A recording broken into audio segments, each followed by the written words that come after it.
You may have heard of the chicken tax. And no, it has nothing to do with food, although it did originally. And the talk about auto tariffs are a hot topic of conversation right now.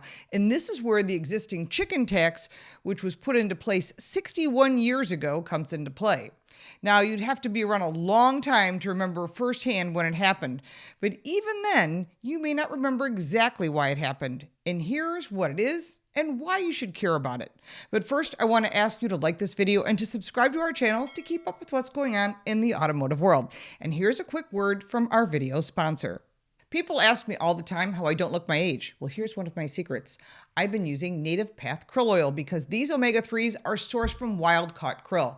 They absorb quickly, no fishy aftertaste, teeny small pill that's half the size of regular pills, and it has powerful antioxidants. I noticed a difference within a week, reduced my joint pain, inflammation, skin aging, and improved my mental sharpness. And I've been taking this for months now and noticed a huge difference. Right now, you can get this at getkrill.com/Lauren for a special 66% discount. That's getkrill.com/Lauren.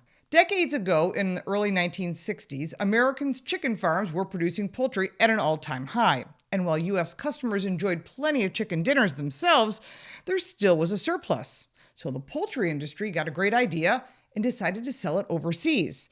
Chicken farming in Europe had not progressed nearly to the extent it had in America, so its countries became a prime market for exporting chicken, as chicken sourced here was far cheaper than European poultry, and chicken suddenly moved from being something special to something very normal.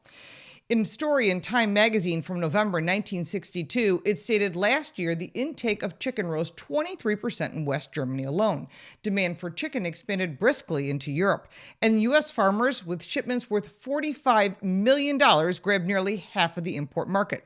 That was back in the 60s, so that was quite a bit of money. Prices were so low that the European chicken farmers couldn't compete. Then the blaming started. The Dutch accused the U.S. of dumping chickens in Europe at prices below cost of production. In Bavaria and Westphalia, Protection of German Farmers Association complained that the U.S. chickens were artificially fattened with arsenic and should be banned. The French government did ban U.S. chickens, using the excuse that they were fattened with estrogen. With typical Gaelic concern, the Frenchmen hinted that such hormones could have catastrophic effects on male virility. An interesting thought. Taxes and tariffs were quickly enacted to raise the price of U.S. chicken by as much as 50%, cutting American chicken imports to Europe by 25%. The U.S. government took notice. In Switzerland, U.S. Senator William Fulbright from Arkansas interrupted a debate over nuclear weapons for NATO forces to protect European hostility to U.S. chickens. Inevitably, the talk turned to retaliation. By 1963, the U.S. chicken exports were down by 67%, and President John F. Kennedy joined the conversation, pleading the case that tariffs on chicken imports to Europe should be decreased. Sounds like something that's going on today. Let me put this all together. You might find this interesting. Less than 2 weeks after President Johnson was sworn in, he enacted Proclamation 3564 with specific intent on increasing rates of duty on specific articles. And it began like this. Whereas the European Economic Community maintains unreasonable import restrictions upon imports of poultry from the United States, and you can see how it ties in today. But the brief proclamation went on to enact tariffs on imported potato starch and dextrin, another kind of starch, on brandy that was valued at over $9 a gallon, and most importantly, on trucks valued at $1,000 or more. That's how this ties together. Cars could still be imported to the U.S. at a rate of 2.5%. But suddenly, trucks would be taxed at an extra 25%. Shortly after, the tariffs on brandy, potato starch, and dextrin went away. But the truck tax has lingered for much longer and remains in place today. That's more than 6 decades later. Historians insist that the so-called chicken tax, the automotive part of it anyhow, was a concession to the UAW, President Walter Reuther, who communicated to the administration that the Big Three were concerned about the importation of light trucks from overseas. What light truck would that be? Incredibly, it was the rear-engine Volkswagen Type 2 pickup. They're scarce as hen's teeth today, pardon the pun, but back then apparently presented in numbers that frightened Reuther. Likely, the concern was more of the plethora of Volkswagens in general that were arriving in the U.S., from the Beetle to the microbus to the Westphalia camper van. Many of these vehicles became very popular. What the Type 2's pickup presence did establish was an American appetite for lighter-duty trucks than Ford, Chevrolet, GMC, and Dodge offerings. Imitation being the sincerest form of flattery, U.S. manufacturers battled back with GMC's VW-like rear engine, raised bed version of the Corvair, called the 95, that came both in a pickup as well as an anti-Volkswagen van called the Greenbrier. Of course, you don't even see those today. But Dodge answered it with an A100 and Ford with an O'Connell line, much of which were available in pickup and van configurations. The chicken tax helped lead to the end of the Type 2 pickup importations. Not a huge inconvenience to Volkswagen because they were selling tons of Beetles anyhow, but it was likely lost on no one in Detroit. Then when the Japanese started coming in, manufacturers like Toyota were quickly rewriting the playbook for the car market and threatened to do so in the truck market as well. Though the company's first attempt, the little stout pickup introduced here in the US in 1964, didn't make any waves.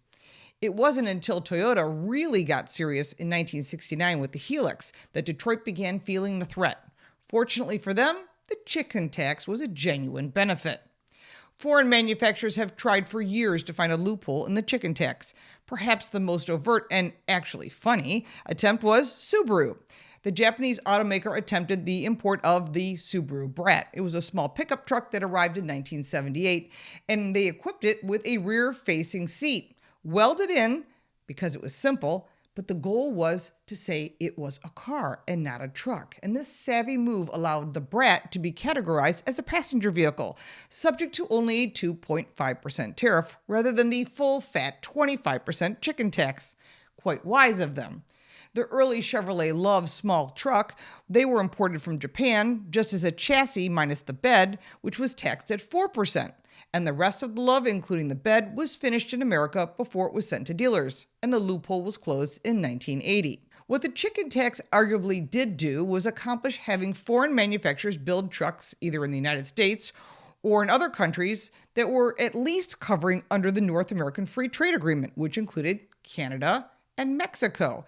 Today, even smaller pickups are built in the U.S., like the Nissan Frontier in Mississippi and the Toyota Tacoma, which is very popular, built in Texas, as well as in Baja California and Mexico. Is the chicken tax still needed? That has been debated for over 60 years. Still, the chicken tax lives on, likely serving as a template for the new tariffs being enacted right now. How the tariffs might affect the automobile and the chicken, well, that market remains to be seen. But now you know the unlikely precedent. Today, Mercedes-Benz and their Sprinter vans dodge the chicken tax too, in a creative exercise in automobile manufacturing that takes place daily inside an old 350,000 square foot Western Star truck plant here in the United States that is owned by Daimler. And the Mercedes-Benz and the Freightliner Sprinter cargo vans are reassembled after being fully built and tested in Dusseldorf, Germany. It's the chicken tax at work. After the Sprinters are manufactured and ready for export, German workers strip out the drivelines, the fuel systems, the wheels, and the seats and everything, and the gutted vans are then exported to the port of Charleston, South Carolina. Vehicle bodies on one ship, mechanical components on another, and after clearing customs, the vans and the mechanical parts are rejoined and are transported 19 miles to the Ladson plant.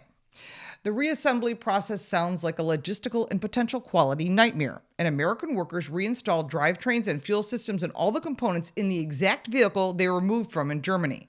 Any nuts or bolts or connectors that have been designed to be torqued down once are replaced with identical items shipped from Germany. Then the reassembly line workers reconnect the brakes, refill all the fluids, and fully retest the vans before they're cleared for shipping to dealers.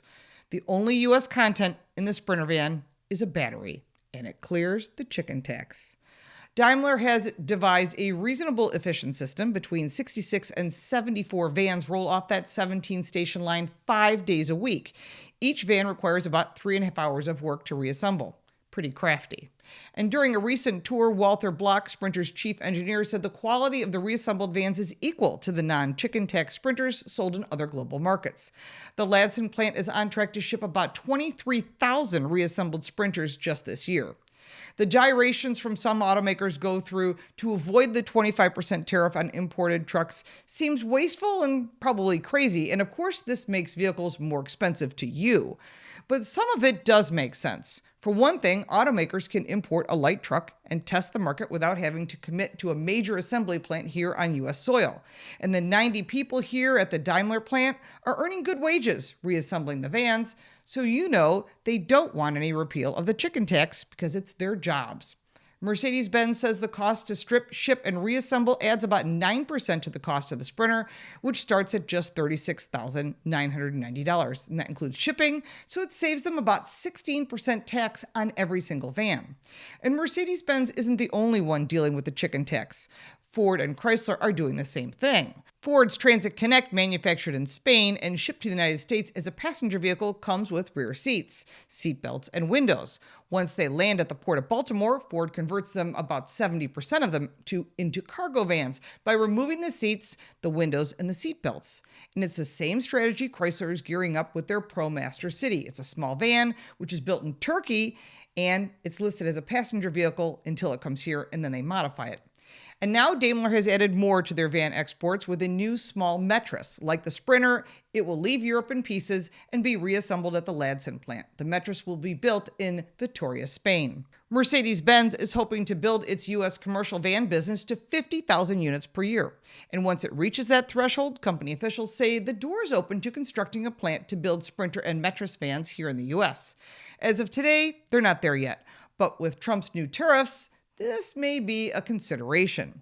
There have been efforts to repeal the chicken tax over the years, but they have not gotten much traction. Many think that the chicken tax is an outdated and nonsensical relic of the 1960s. But as always, in this industry, nothing is ever cut and dry.